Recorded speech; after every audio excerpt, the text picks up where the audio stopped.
Stock up तक में आपका स्वागत है। आज मैं इस वीडियो में आपके सामने 12 ऐसी कंपनी लेके आया हूं जिनमें अभी खरीदने का मौका है। 12 कंपनी लार्ज कैप से है। 12 कंपनी आपके सामने जो रखी है वो लार्ज कैप सेक्टर से है। अभी ऐसा यहाँ पे मानना है कि लार्ज कैप स्टॉक अभी अच्छे डिस्काउंट में मिल रहे हैं और यहाँ से आने वाले दिनों में 42% जितना रिटर्न मिल सकता है, ऐसा यहाँ पर ब्रोकर का मानना है। ये लेटेस्ट ही न्यूज है। 12 स्टॉक आपके सामने रखने जा रहा हूँ। 12 स्टॉक लार्ज कैप से। लार्ज कैप में अभी मान लो तो स्मॉल कैप मिड कैप में जब भी मार्केट में गिरावट होती है तो ज्यादा गिरावट होती है, मगर लार्ज कैप एफडी जैसे होते हैं। मगर एफडी क्यों नहीं बोल सकते, एफडी में रिटर्न फिक्स होता है, जहाँ यहाँ पे देखे तो कोई रिटर्न फिक्स होता नहीं है। सो एग्जैक्टली हम एफडी नहीं बोल सकते, मगर यहाँ पे जैसे गिरने के चांसेस स्मॉल कैप और लार्ज कैप की कंपैरिजन में कम होते हैं। तो 12 स्टॉक आपके सामने रखे हैं, वन बाय वन मैं आपके सामने रख रहा हूँ। तो देखिए, तो फर्स्ट यहाँ पे पहले तो थोड़ी न्यूज दी है आपके सामने रखी भाई। ये तो जो मैंने पहले आपको बता दिया कि निफ्टी 50 इस साल 25,000 तक जा सकता है। यहाँ पे देखिए तो मौजूदा स्तर से 14% की बढ़त की अभी लग रहे संकेत। और उस बेस पे यहाँ पे बोफा ने स्मॉल कैप और मिड कैप को लेकर सावधानी बरतने की बात की है, क्योंकि अभी वहां पे कभी भी प्रेशर आ सकता है, मगर लार्ज कैप में खरीदने की सलाह दी 12 स्टॉक पे। तो वन बाय वन आपके सामने रख रहा है। फर्स्ट है एचडीएफसी लाइफ, जिनने यहाँ पे 875 का टारगेट दे रखा है और यहाँ से मौजूदा प्राइस से 42% आगे बढ़ सकती है। यहाँ पे इसका कारण नहीं, ब्रांचों का विस्तार, मजबूत product mix, tier 1 tier 2 tier 3 ये सब यहाँ पे दिया है। कंपनी की बढ़ती डेफिनेटली यहाँ पे एक्सपांशन के लिए, तो ये सब यहाँ पे हो सकता है। तो एचडीएफसी लाइफ वैसे देखे तो अब तक अच्छा नहीं चला था, मगर अभी क्या है, अभी कई सारे अच्छे लार्ज कैप स्टॉक में अभी दिन ब दिन अभी खरीदारी देखने को मिल रही है, क्योंकि स्मॉल कैप मिड कैप में भी इतनी बिक वाली है। तो सेफ्टी के लिए और थोड़ा स्टेबिलिटी पोर्टफोलियो के लिए, डाइवर्सिफिकेशन के लिए अभी एचडीएफसी लाइफ मीन्स के लार्ज कैप में जा रहे हैं। तो फर्स्ट स्टॉक हमारा था एचडीएफसी लाइफ। नेक्स्ट स्टॉक है महिंद्रा एंड महिंद्रा। ये तो बढ़िया स्टॉक है, इसकी कोई कंपैरिजन नहीं है। एसयूए की मार्केट में हिस्सेदारी बढ़ाने की इसकी तो हमने स्पेशल एक वीडियो भी बनाई है। और जैसे टेस्ला भारत में प्रवेश करने वाली है, फिर भी इस कंपनी को इतना कोई नुकसान नहीं होने वाला। इलेक्ट्रिक व्हीकल में यहाँ पे आकर्षक बना रहे और 3650 के यहाँ पे टारगेट दिया है। मौजूदा प्राइस से 40% जितना यहाँ पे रिटर्न मिल सकता है। थर्ड स्टॉक हमारा है भारती एयरटेल। डेफिनेटली ये स्टॉक तो हमने एक वीडियो बनाई तो उसमें भी दिया था कि जेपी मॉर्गन और ये सब यहाँ पे इसके शेयर पे बुलिश है। 31% जितना यहाँ पे रिटर्न मिल सकता है। 2085 का टारगेट दिया है, क्योंकि 5G के आने के बाद और टेरिफाई डेटा यूजेज में बढ़ोतरी हो रही दिन पे दिन। आप समझ रहे हो सब भाई, यहाँ पे इसका यूटिलाइज ज्यादा बढ़ रहा है इंटरनेट ये सब का। तो इसको यहाँ पे भारतीय एयरटेल को भी इसका फायदा होने वाला है। फोर्थ स्टॉक देखिए तो लार्सन टर्बो, जिनमें 30% जितना टारगेट दे रखा है और 4150 रुपीज का टारगेट दिया है।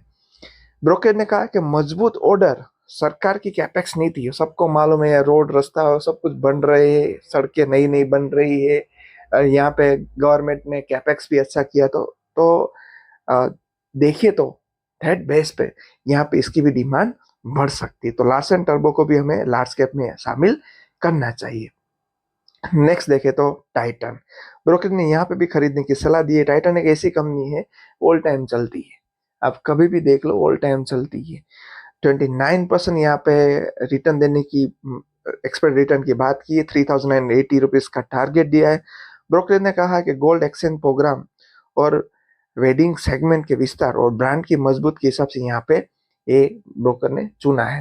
वैसे तो टाइटन जैसे गोल्ड सेक्टर में कई शेयर है, मगर ये मार्केट लीडर है, तो ये चीज हमें यहाँ पे ध्यान पे रखनी चाहिए। नेक्स्ट है एक्सिस बैंक। बोफा सिक्योरिटी ने एक्सिस बैंक को खरीदने की सलाह दी। 1300 का टारगेट दे रखा है और यहाँ पे देखे तो 29% जितना आगे बढ़ सकता है। ब्रोकर ने कहा है कि कम वैल्यूशन में मजबूत बैलेंस शीट और रिस्क रिवॉर्ड रेशियो यहाँ पे फिट बैठता है, तो ये स्टॉक भी हमें अपने यहाँ पे रखना चाहिए। 7 स्टॉक है इन्फोसिस। इन्फोसिस में 26% जितना रिटर्न मिल सकता है, डेफिनेटली बढ़िया स्टॉक है। 2150 टारगेट दिया है यहाँ पे। क्लाउड डेटा और ईआरपी सेवा में मजबूत काम कर रहे, अच्छे वैल्यूएशन में भी मिल रहा है। 2 साल से कुछ रिटर्न अच्छा नहीं दिया था, मगर अभी कितने टाइम से अच्छा रिटर्न दे रहा है। ऐसा ही होता है स्टॉक मार्केट में, लार्ज कैप कई बार रिटर्न नहीं देते, मगर जब रिटर्न देना का स्टार्ट कर देते तो अच्छा रिटर्न दे सकते हैं। तो इसीलिए हमारे पोर्टफोलियो में लार्ज मिड स्मॉल कैप तीनों होने चाहिए, तभी पैसे बनते हैं। लार्ज कैप का प्रोपोर्शन ज्यादा होना चाहिए। जैसे आप देखो बजाज फाइनेंस को लोग पहले गाली देते थे, अभी कहाँ था 6000, अभी 8400 8500 चल रहा है। नेक्स्ट श्रीराम फाइनेंस, जिनमें देखे तो 26% जितनी यहाँ पे बढ़त की संभावना दी है। 780 रुपीज का यहाँ पे टारगेट भी दे रखा है। मजबूत बैलेंस शीट, स्थिर एसेट क्वालिटी, ये सब यहाँ पे अच्छी बात दिख रही। ये श्रीराम फाइनेंस में भी कुछ देखने की, यहाँ पे देखे तो एफआईडीए की भी अच्छी स्टेक आपको देखने को मिलेगी। नेक्स्ट है आईसीआईसी बैंक। ये मेरा पसंदीदा शेयर है, सेकंड लार्जेस्ट प्राइवेट बैंक का स्टॉक है। यहाँ पे आप एक्सिस बैंक को चुनना हो, उसमें साथ में एक्सिस को या आईसीआईसी, तो डेफिनेटली आईसीआईसी को मैं चुनूंगा, आप अपने हिसाब से चुन सकते हो। यहाँ पे 24% जितना रिटर्न दे सकते हैं, इसे यहाँ पे ब्रोकर ने बताया। वैसे भी देखो मार्केट में जब रिकवरी होगी तो आईटी सेक्टर और बैंकिंग सेक्टर में ज्यादा रिकवरी ऐसा लग रहा है। 10वां स्टॉक है हमारा डीवीज लैब, जो 25% जितना रिटर्न दे सकता है। यहाँ पे देखें तो नई क्षमता के विस्तार से GLP-1 उत्पादों की डिमांड के बड़े फायदे हो सकते हैं। 6850 रुपीज जितना टारगेट आ सकता है। यहाँ से 24% जितना 25% जितनी बढ़ने की संभावना दिख रही है। 11वां स्टॉक है हमारा आइसर मोटा, तो ब्रोकर ने यहाँ पे खरीदने की सलाह दी। यहाँ पे एक्सपेक्टेड कुछ रिजल्ट नहीं आता, इसलिए गिर गया था। 6000 रुपीज जितना टारगेट दिया है। 22% बढ़त हो सकती है, ऐसा यहाँ पे ब्रोकर का मानना है। 22% जितना। और ब्रोकर ने कहा कि बढ़ती बिक्री और प्रीमियम मोटरसाइकिल सेगमेंट में मजबूत इसकी आइसर की पकड़ है, वो आप देख सकते हो, डेफिनेटली है। लास्ट मैंने जो पहले ही बोल दिया कि बजाज फाइनेंस है हमारा, 9350 रुपीज जितना यहाँ पे जा सकता है। कई कई ब्रोकर ने 10,000 भी टारगेट दे रखा है, तो स्टॉक को हमें यहाँ पे रखना चाहिए। यहाँ से मौजूदा प्राइस 9 to 10% मिल सकता है। देखो ये 42% भी लार्ज कैप में अच्छी बात है। लार्ज कैप स्टॉक में इतना रिटर्न नहीं मिलता है, मगर लार्ज कैप में स्मॉल कैप के मुकाबले में आपकी सेफ्टी ज्यादा होती है। मैं ऐसा नहीं बोल रहा एफडी जैसी इसमें सेफ्टी होती, हाँ, मगर आपको 4-5 ईयर्स तक पैसे रखने तो कोई डाउट नहीं है कि लार्ज कैप में एफडी से ज्यादा ही पैसे बनते हैं। मगर मार्केट है, मार्केट में कोई किसी को ऐसा नहीं बोल सकता यही होगा यही होगा। हम जो भी थे 12 स्टॉक आपके सामने रखे, हमारे कोई बाय सेल रिकमेंडेशन नहीं है। 12 स्टॉक अच्छे है, आपके पास कौन से और नीचे में कॉन्वेक्शन लिखना। आप में आपको इसी कोई भी 12 स्टॉक में से कोई किसी भी स्टॉक की फुल वीडियो डिटेल वीडियो चाहे, फिर भी वो नीचे कॉन्वेक्शन का हम आपके लिए जरूर से बना के लाएंगे। Thank you.